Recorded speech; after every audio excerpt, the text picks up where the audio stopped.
It's time now for Mr. Keen, tracer of lost persons.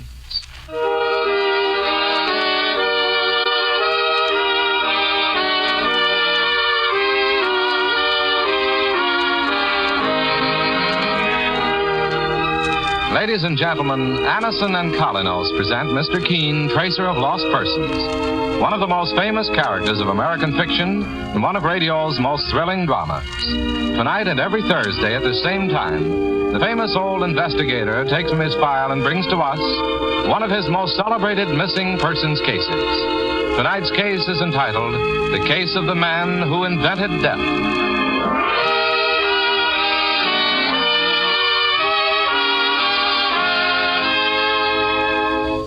If you want incredibly fast relief from the pain of headaches, neuritis, or neuralgia, try Anison. Anison is like a doctor's prescription. That is, it contains not just one, but a combination of medically proven active ingredients that give effective relief. If you've not been introduced to Anison by your own physician or dentist, let me urge you to try it yourself. You can get Anison tablets at any drug counter. For most effective relief, use only as directed. I'll repeat the name for you. Anison, A-N-A-C-I-N.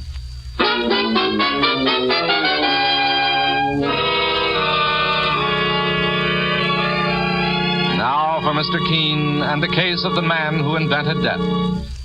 Our scene opens in a rather shabby rooming house in metropolitan New York. A well-dressed, middle-aged man is just descending the stairs to the second floor as a heavy-set woman in an apron calls up to him irritably. Who's there? Who's climbing up them steps? It's I, Mrs. Marley, George Rockwell. But if you come to see that crazy Amos Piper, he's not in. But he must be. I tell you, he's not in. What's more, I got half a mind to lock him out. He hasn't paid his rent in over 3 weeks. And I'm not running a charity home. I'm just a poor landlady who's trying to get along. All right, Mrs. Marley. I understand. I'll pay Amos rent for him. Well, that's more like it. But I'm sure he must be in. I had a very important appointment with him at this hour. I know he wouldn't break it without letting me know. Did you see him go out, Mrs. Marley? No. It's just that I haven't heard him tinkering around with his fool inventions all morning. Anyway, what with the electricity going bad, I've had more trouble this morning. The electricity has gone off? I called for the service man, but he hasn't come. Mrs. Marley, do you smell smoke? Well, sure I do. It is smoke. It's coming from under Amos Piper's door. Quick, open it up with your key. All right, I will. Oh, but the place is on fire. There's smoke. It's just a burned electric wire. Mrs. Marley, look. Oh, it's Amos Piper. He's lying on the floor. Don't touch him. Call the police. Amos has been electrocuted. He's dead.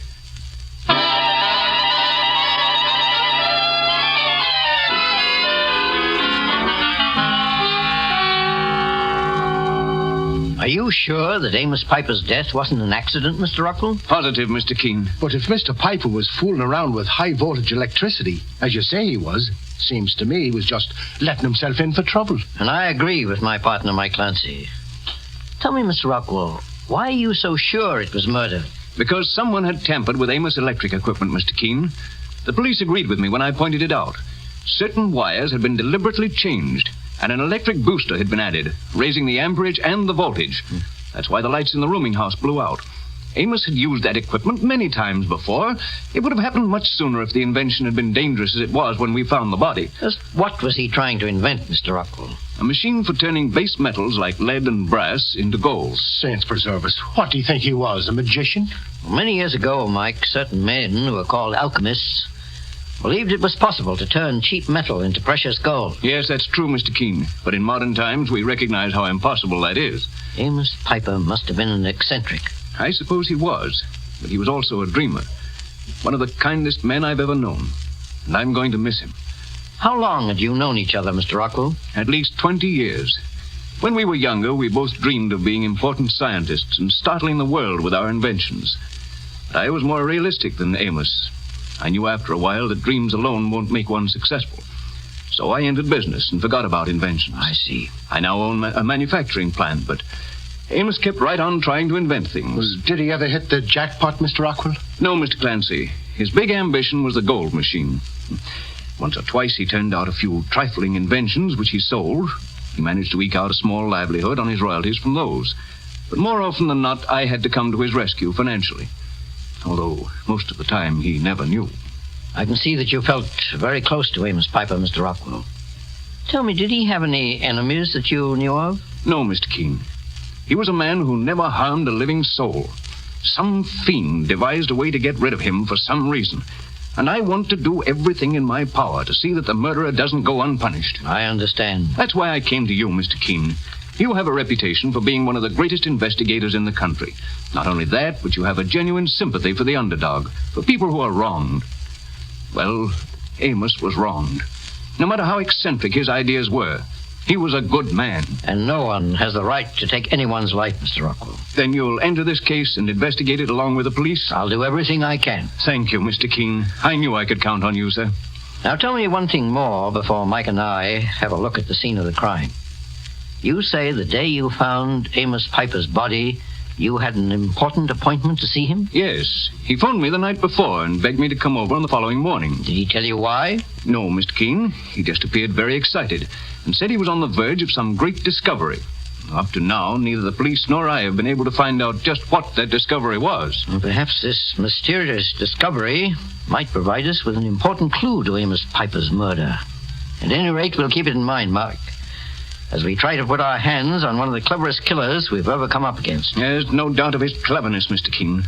When you think of the way he set up that contraption to electrocute poor Amos. If we can bring him to justice, Mr. Rockwell, we'll show him a more reliable electric machine invented by the state.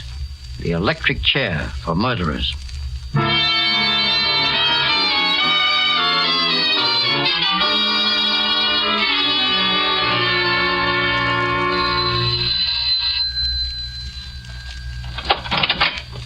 Yes? Are you Mrs. Marley, the landlady? I am. My name is Keen. This is my partner, Mike Clancy. Mr. Keen, the famous investigator? Well, please come in, sir. Oh, thank you. What can I do for you, Mr. Keen? I'd like to look at the room where Amos Piper lived before he was murdered. Oh, why, of course. Come this way, please. It's on the second floor front. Seems everybody wants to look at that room. First the police, and Mr. Decker, and now you. And who is Mr. Decker? Oh, he's quite a gentleman. He comes here lots of times to see Amos Piper. He's in some kind of business, office equipment, I think. He's in the room right now. There's the room, Mr. Keen, right in front of you. Well, thank you. I just want you to know that I was a friend of Mr. Piper's, a good friend, and the murder was a terrible shock to me. If I can help you in any way... I'll be certain to let you know, Mrs. Marley. Oh, very well, Mr. Keen. She was certainly anxious to prove what a pal of Amos Piper she was, if you ask me, boss. Yes, I noticed that too, Mike. Well, let's go in. Oh, excuse me. That's quite all right. I was just leaving. Are you Mr. Decker? Norris Decker, yes. And you are? Mr. Keen. This is Mr. Clancy, my partner. Oh, yes, of course, the great investigator. I presume you're here to look into the death of Amos Piper? Yes. Is there anything you can tell us about it, Mr. Decker? You can find out all I know, or the police for that matter, by examining that apparatus in the corner. That's what killed Amos. I'll have a look at it, boss. Do that, Mike. It was an unfortunate affair, to say the least. When I first heard about it, I was sure it was an accident. But after talking to the police, I realized now it was premeditated murder. What made you think it was an accident at first, Mr. Decker? Because of Amos Piper's idiotic scheme to turn lead into gold. For a while, he almost had me believing it, too. You're a close friend of his? No, I was interested in his work in a business way. I'm an investor, Mr. Keen. I use my money to back inventions that are worthwhile, particularly ideas in new business equipment. And is that what you were seeing Amos Piper about, Mr. Decker? Yes. He told me of an invention he had for a new type of carbon paper, thin enough and strong enough to make over 50 copies at once. I see. Well, it seemed like a saleable idea, and I thought we could both make a bit of money out of it. But then he was killed, and the invention has disappeared. And that's why I came here today. I wanted to see if I could find the sample. That's some contraption, boss. It's set up like some kind of an electric oven. That was another of Piper's ideas for turning base metals into gold. He was an extraordinary man, but a bit on the eccentric side. And his private life seemed to be even more peculiar. How do you mean, Mr. Decker? Well, once I walked in here, Mr. Keen, and found him in an argument with a lovely young girl, at least 30 years younger than he. She wore a mink coat and was fashionably dressed. As I came in, I noticed her motor car and chauffeur in front of the door. Who was the girl? I don't know. She left when I walked in, and the landlady told me later that the girl had come once before and had had a terrible row with Piper. I see. Did she know why? No, and neither of us knew how a man as simple and as poor as Piper could have any relationship with a woman who was obviously very wealthy and, young enough to be his daughter. She couldn't have been his daughter. I'm told that Piper never married. Well, whoever she was, Someone inside in the room now, miss. The police? Well, there's Mr. Keen, the famous investigator. I'll come back some other time, Mrs. Martin. Mr. Keen, that sounds like the voice of the girl I was just telling you about. Don't say anything about my being here, please. Boss, look at the car parked in front of the door. It looks like one of them fancy foreign makes. Mike, come along. I don't want that car to get out of our sight. We'll follow it and find out a bit more about this mysterious girl and her connection with Amos Piper.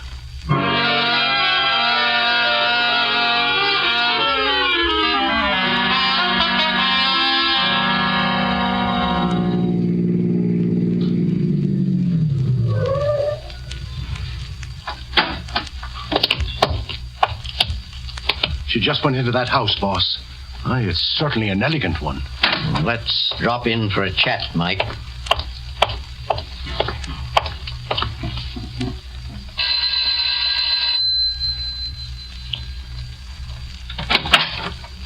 Well? I'm looking for a young woman who just entered here. My name is Keen. What young woman? Sure, and the pretty one with the fur coat. The chauffeur just left her at the door and then drove away. You must have the wrong house. I'm sure we haven't. And I say you have. Oh, this young fella must think we're a couple of kids, boss. Maybe he'd like us to... We may have been mistaken, Mike. What, Mr. Keen? We were halfway up the block when she disappeared. She could have gone around the corner. But Mr. Keen, with my own two eyes... I'm sorry to have troubled you, Mr. Webb. The name is on the door. Oh, yes, yes, of course. Good day. Mr. Keen, you don't really think we made a mistake, do you? Of course not, Mike. If Mr. Webb was lying so obviously, I preferred to find out in our own way what he was up to. What time is it now? It's a little after 6. It'll be dark soon, and we can enter the house through the rear. Perhaps we can get a little more information from Mr. Webb and the young woman we followed when they least expect it. Information that might lead us to Amos Piper's killer.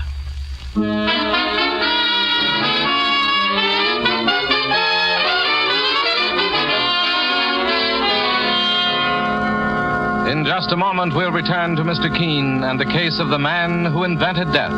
Meanwhile, beware of unpleasing breath that breathes between the teeth. Use Colonos toothpaste with dental floss action. Those cracks and crevices where food particles can decay must be reached to have a really clean mouth, a welcome breath. Your dentist knows this to be true.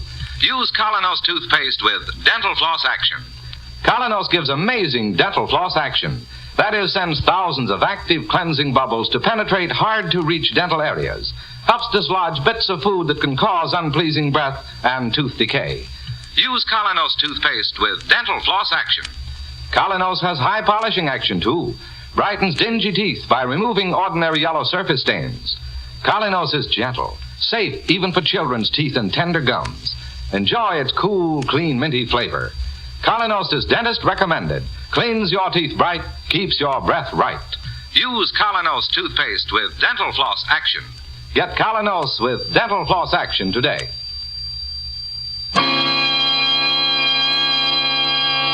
Now back to Mr. Keen and the case of the man who invented death. Mr. Keen, the famous investigator, and his partner Mike Clancy are investigating the strange murder of Amos Piper, an eccentric inventor who was electrocuted when one of his inventions was cleverly tampered with by the murderer. Now Mr. Keen has followed a strange young woman to a well-to-do house in the suburbs. A woman who Mr. Keen believes may have a strong bearing on the case. At the door, however, Mr. Keen and Mike were blocked by a rather belligerent young man. Now, a short time later, the two investigators decide to enter the house through a rear entrance. There's a light in the room right in front of us, Mike. Let's see who's inside. Right, boss. I'm leaving the house, Elliot. Wait, Mike. And I say you're staying here. You want to be picked up by Mr. Keen? I have nothing to hide. And maybe I can help him solve Uncle Amos' murder. Now you listen to me, Lorna. I've got a reputation to think about. You want to ruin me in business? Doesn't my Uncle Amos mean anything at all to you? No.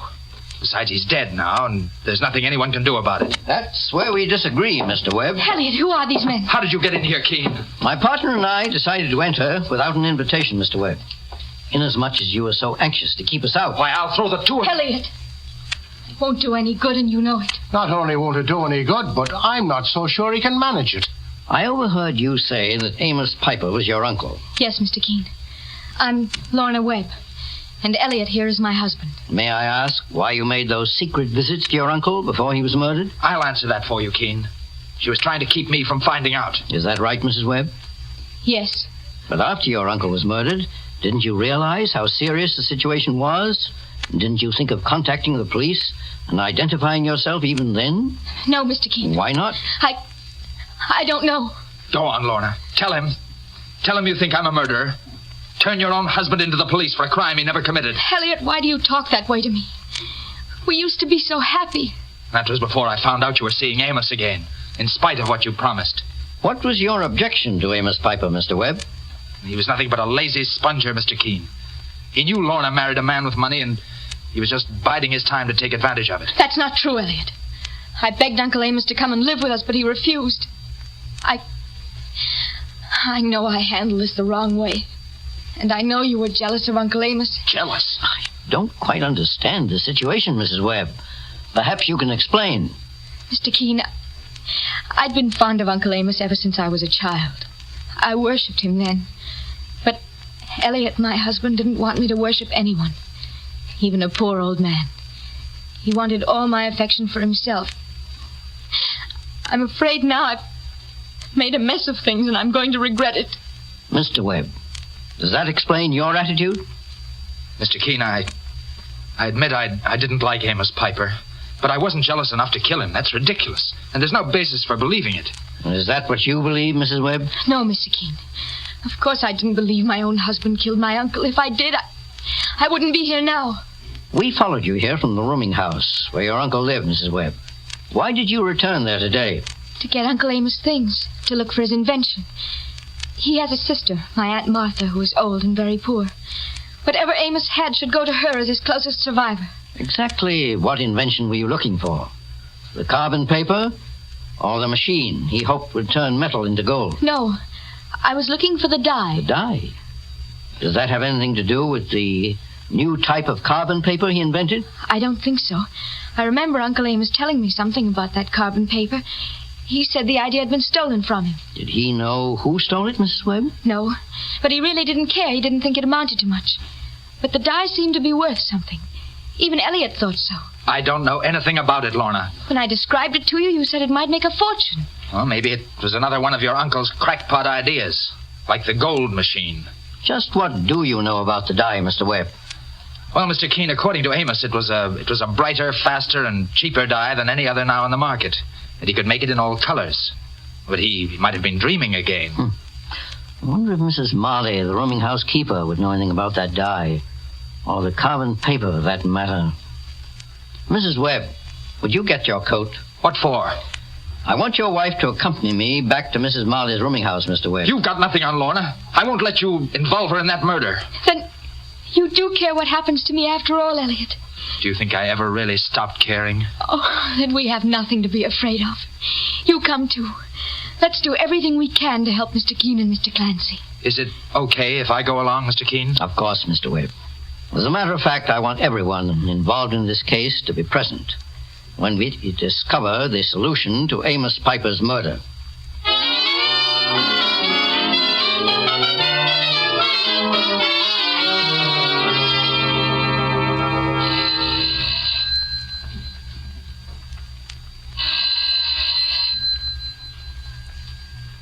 Mrs. Marley, the rooming housekeeper, doesn't seem to be in, Mr. Keen. The door may be open, Mike. Try it. It is, Mr. Keen. Good. Come inside, Mr. and Mrs. Webb. All right, Mr. Keen. Come along, Lorna. The house is pitch dark, sir. There's no one here. Saints preserve us, what's that? What is it, Mike? I stumbled into something here on the floor. Wait till I get my flashlight out. Mr. Keen. It's the body of a man. Boss, it's Mr. Rockwell. Yes. And his neck's been broken. Oh, no. Steady, Lorna. Keep your flashlight on his body, Mike. I just noticed something on his wrists. It looks like some kind of paint. It's a dye. A green dye. Oh, you let me alone. What was that? Sounded like Mrs. Marley. She's upstairs, boss. Yes, she's probably in the room where Amos Piper was murdered. Mr. Webb, you and your wife stay down here and don't touch the body.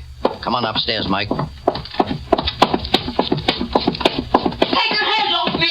Let me know you hear. Certainly.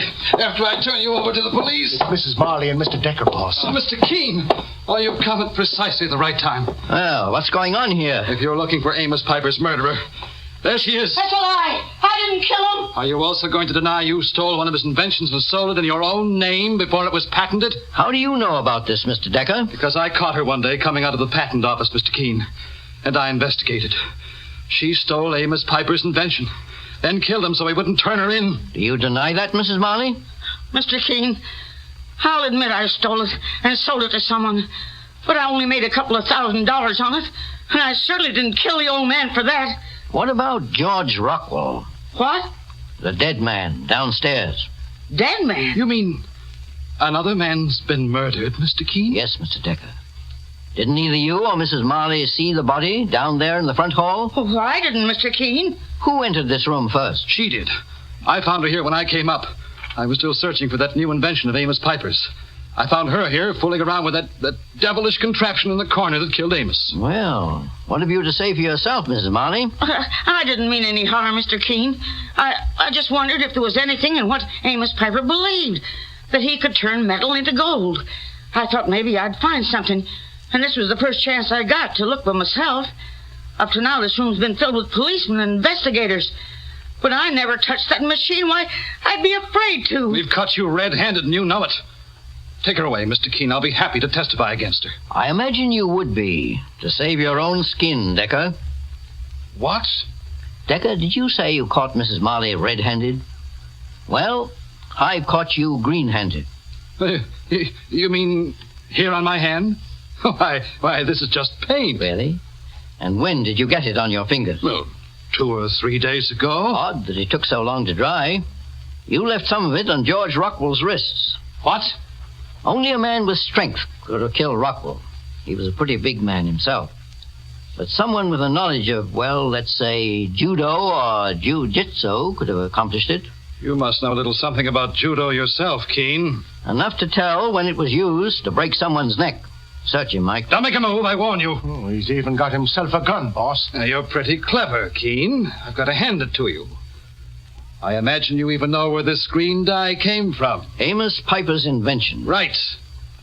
And tonight I found a sample of it at last, along with a formula.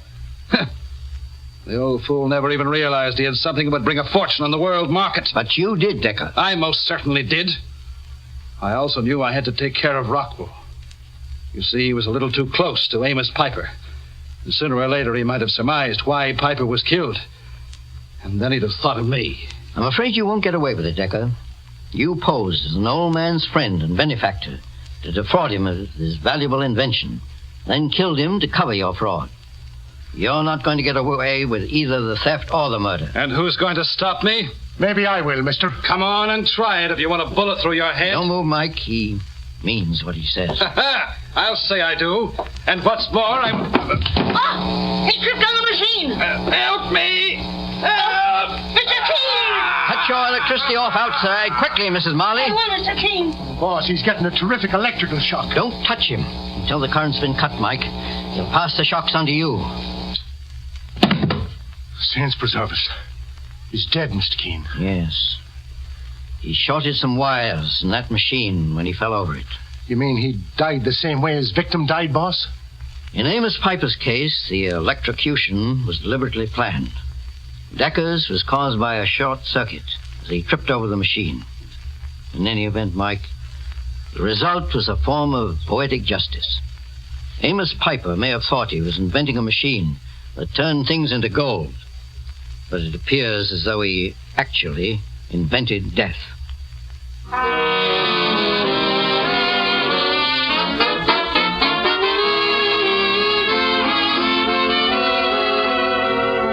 And so Mr. Keen finds the solution to the case of the man who invented death.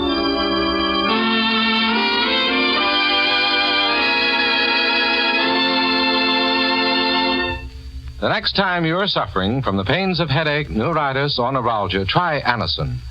You'll bless the day you heard of this incredibly fast way to relieve these pains. Now, the reason Anacin is so wonderfully fast-acting and effective is this. Anacin is like a doctor's prescription. That is, Anacin contains not just one, but a combination of medically proven active ingredients in easy-to-take tablet form.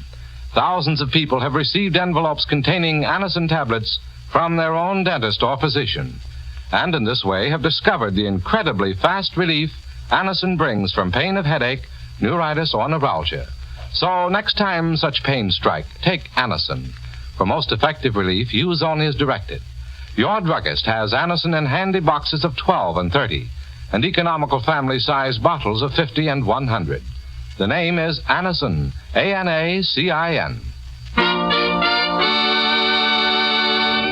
The community chest asks you only once a year to contribute or to pledge your share in their wonderful red feather services, which benefit your community the year round. The list of services supported by the community chest is almost endless. Whether day nurseries, guidance clinics, scouts visiting nurses' help, YMCA, or neighborhood centers, the value of all their services to you and to your community is very great. Everybody benefits, so everybody give.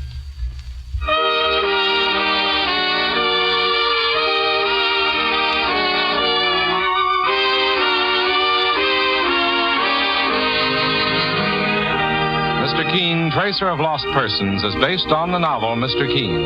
The radio sequel is originated and produced by Frank and Ann Hummert. Dialogue by Lawrence Cleve. Bennett Kilpack plays Mr. Keen. It is on the air every Thursday at this time. Don't miss Mr. Keen next Thursday when the kindly old Tracer turns to the Silver Dagger murder case.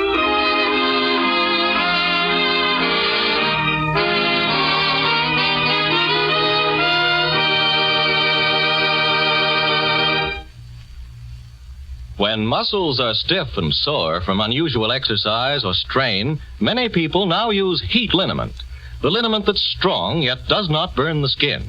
Wonderful relief from muscular soreness comes as comforting heat quickly starts to penetrate. Just brush it on the sore place with the applicator. For a liniment that starts at once to ease muscular pain and keeps on working for hours, ask your druggist for heat liniment. H-E-E-T. Heat.